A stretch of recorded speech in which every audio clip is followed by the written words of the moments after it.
UP के महोबा जिले की आंगनबाड़ी कार्यकर्त्री और सहायिकाओं ने एकत्रित होकर कलेक्ट्रेट में नारेबाजी करते हुए अपनी मांगों को लेकर जोरदार प्रदर्शन करते हुए मुख्यमंत्री को संबोधित 6 सूत्री मांगों का ज्ञापन जिलाधिकारी को सौंप समस्याओं के निस्तारण की मांग की है। मुख्यमंत्री को भेजे ज्ञापन में एजुकेटर भर्ती प्रक्रिया पर रोक लगाने की मांग करते हुए आंगनबाड़ी का वेतन 18,000 और सहायिका का वेतन 9,000 रुपए करने की मांग उठाई है। अपनी मांगों को लेकर सैकड़ों की संख्या में आंगनबाड़ी कार्यकर्त्री प्रदर्शन में शामिल हुई। लोक भारती डिजिटल से वाहिद अहमद की खास रिपोर्ट। क्या नाम है आपका? आज आप लोगों द्वारा ज्ञापन दिया जा रहा है, किन मांगों को लेकर ज्ञापन? मेरा नाम यास्मीन खातून है। मैं आंगनवाड़ी कर्मचारी एवं सहायक एसोसिएशन के जिलाध्यक्ष हूँ महुआ से। क्या किन मांगों को लेकर ज्ञापन दिया जा रहा है? आज हम लोग कलेक्ट्रेट परिसर में डीएम साहब को अपना ज्ञापन सौंपेंगे।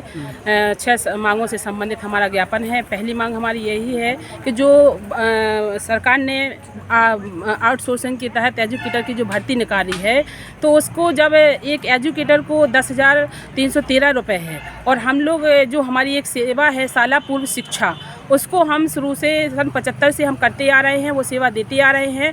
तो हमारे लिए शासन के पास कोई मानदेय बढ़ाने की सुविधा नहीं है और आप उसको 10,313 रुपये दे रहे हैं और हम लोगों को यही मांग है कि हम लोगों को 10,313 रुपये के बराबर मानदेय दिया जाए उसका। और जब हम अपनी सेवा शाला पूर्व शिक्षा पहले से ही दे रहे हैं तो ये भर्ती क्यों हो रही है, इसको रोका जाए। और दूसरी मांग हमारी यही है कि जब एक श्रमिक का मजदूर की मजदूरी 18,000 हमारे केंद्र सरकार ने कर दी है और राज्य सरकार ने, तो हम लोग एक अच्छे समाज में कार्य कर रहे हैं, तो हमारा भी मानदेय 18,000 से कम नहीं होना चाहिए। कार्यकर्त्रियों का 18,000 और सहायिका का 9,000 और मिनी का भी 18,000 किया जाए। और जब तक यदि सरकार पहली मांग तो हमारी यही है कि हम लोगों को शासकीय कर्मचारी बनाया जाए, परमानेंट किया जाए। यदि सरकार हम लोगों को परमानेंट नहीं करती है तो हमारा मानदेय 18,000 से कम नहीं किया जाए।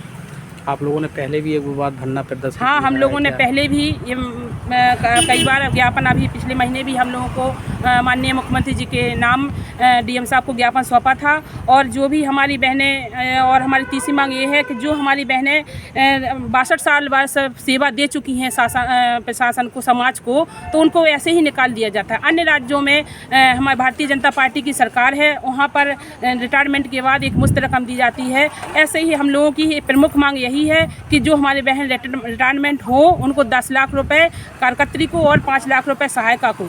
और अभी तक शासन ने हर राज्यों में मिनी आंगनवाड़ी कार्यकर्त्री को मैन आंगनवाड़ी में कन्वर्ट कर दिया है और शासन केंद्र सरकार से ये आदेश भी जारी हो गया है। लेकिन उत्तर प्रदेश की सरकार अभी सोई हुई है और हम लोगों को मैन आंगनवाड़ी में जो मिनी आंगनवाड़ी कार्यकर्त्री है उसको कोई अभी मैन में नहीं कन्वर्ट किया गया है। तो ये आदेश तुरंत जारी किया जाए। अगर सरकार आपकी मांगे नहीं मानती तो क्या ये आंदोलन जारी रहेगा? अगर सरकार, एक तो हमें भरोसा है, पूर्ण विश्वास है, डबल इंजन की सरकार है, केंद्र में भी उनकी सरकार है और राज्य में भी सरकार है, जनता के लोकप्रिय प्रधानमंत्री हैं और मुख्यमंत्री जी हैं। हमें पूर्ण विश्वास है कि वो हमारी मांग को पूरा करेंगे। यदि मांगें पूरी नहीं होंगी तो हमारा 14 तारीख को अनिश्चितकालीन धरना चलेगा। कहना चाहूँगी कि जो आप अपने चैनल के माध्यम से हमारी बहनों की मांग, आवाज़ को वहाँ तक पहुँचाने का काम कर रहे हैं। जैसा कि आज हमारी बहनें इतनी मेहनत से और कम से कम 20 और 25-30 साल से काम कर रही हैं, जो एजुकेटर भर्ती आ रही हैं, तो इसमें हमारी बहनों का अपमान हो रहा है। क्योंकि जो हमारी बहनें 40-50 साल से काम कर रही हैं, तो उनके लिए तो आज सिर्फ केंद्र सरकार 4500 रुपये दे रही है और राज्य सरकार 1500 रुपये दे रही है। आज उनके लिए जो नई भर्तियाँ निकाली हैं, उनके लिए उन लोगों ने 10,313 रुपये देने का काम कर रही है। तो हम चाहते हैं कि हम लोगों को उस भर्ती को रोका जाए और हम लोगों को, जो हमारी बहनें उस लायक हैं, पहले उनको वो उनकी भर्ती उस मानदेय पर सम्मानजनक मानदेय दिया जाए उनको।